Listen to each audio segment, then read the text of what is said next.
নমস্কার, কেমন আছো সবাই? ঝুম্পা লাইফস্টাইল ব্লগে তোমাদের সকলকে স্বাগত। এই দেখো, সকালবেলায় ঘুম থেকে উঠে দেখি চারিপাশটা পুরো কুয়াশায় ঢেকে গেছে। তারপর তো বেশ ভালোই ঠান্ডা লাগছিল। আবার একটু ঢুস করে শুয়ে একটু ঘুমিয়ে নিয়েছিলাম, প্রায় 1 ঘন্টার মতো। বর কাজে গেছিল, তাই আর আমারও সেরকম চাপ ছিল না সকালে তাড়াহুড়ো করে ওঠার। চলো, সব কাজকর্ম সেরে নিয়ে তারপরে রান্না করে নিয়েছিলাম। তবে সেই রান্নাগুলো সব তো তোমাদের শেয়ার করা হয়নি। আজকে এইটা শনিবারের ব্লগ। শনিবারের ব্লগই কিছুটা শেয়ার করেছি, আর রবিবারের ব্লগ কিছুটা শেয়ার করেছি। রবিবার একটু বেরিয়েছিলাম, তার জন্যেই। ওই যে শনিবারে ডাল, সবজি আর পাঁপড় ভাজা করেছিলাম। আজ হচ্ছে রবিবার সন্ধ্যা।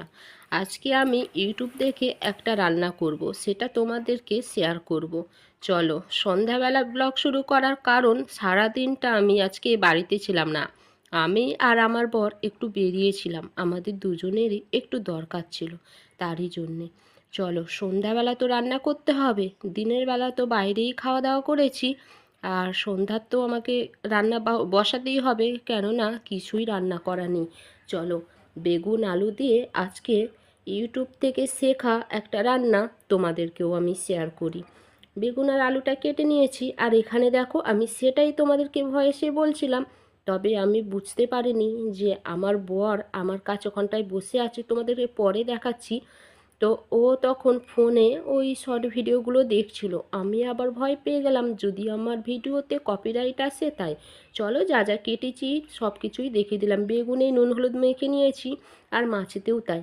এই যে রসুন, আলু, তো হ্যাঁ, টমেটোটা নিতে ভুলে গেছি, টমেটোটাও আবার নেবে। চলো, মাছ ভাজাটা ওইদিকে বসে দিয়েছি, এই বাসনগুলোও মাজবো তবে রান্নাটা হয়ে যাওয়ার পরে।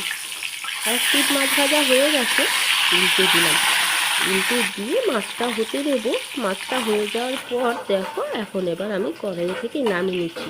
ওই দেখো, বললাম না, আমার বর ওখানটায় বসে আছে, আমার সাথে গল্প করছে আর একটু ফোনও দেখছে। তারপর আমার বরকে আমি বললাম যে আমি ভিডিও অন করেছি, তো তুমি এক কাজ করো, হেডফোনটা কানে দাও।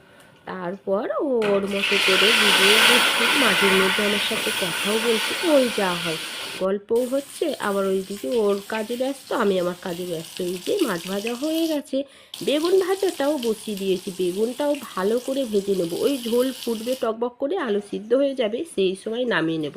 চলো, বড়মশাইকে একটু দেখাই। ও এখন ওর কাজে ব্যস্ত, আমি এখানে আমার কাজে ব্যস্ত। মাঝের মধ্যে একবার করে রান্না বসিয়ে দিয়ে একবার করে ওর কাছে এসে ওই কী দেখছি সেটাও আমি একটু চোখ বুলিয়ে গেলাম।